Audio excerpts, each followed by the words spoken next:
আমার প্রিয়তমের চোখের সাথে আমার চোখ মিললে আমার হৃৎপিণ্ডই কেঁপে উঠত। তাকে দেওয়ার মতো আমার কাছে তেমন কিছুই ছিল না, শুধুমাত্র কাঠ গোলাপ ব্যতীত।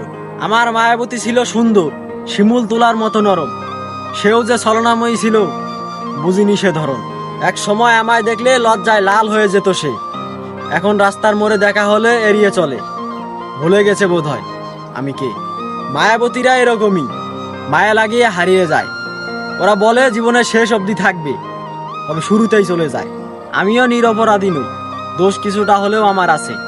আমি জানতাম অর্থহীন পুরুষের জন্য ভালোবাসা না, তবে কেন করেছিলাম তাকে ধরে রাখার বায়না। তাকে নিয়ে লেখে হয়ে গেলাম প্রেম বিচ্ছেদের কবি। মানুষে বুঝলো, সেও বুঝতো যদি। কিছু জিনিসের অস্তিত্ব বাস্তবের থেকে সুন্দর কল্পনায়, তাই সে আজও আমারই রয়েছে, তবে তার অজানায়।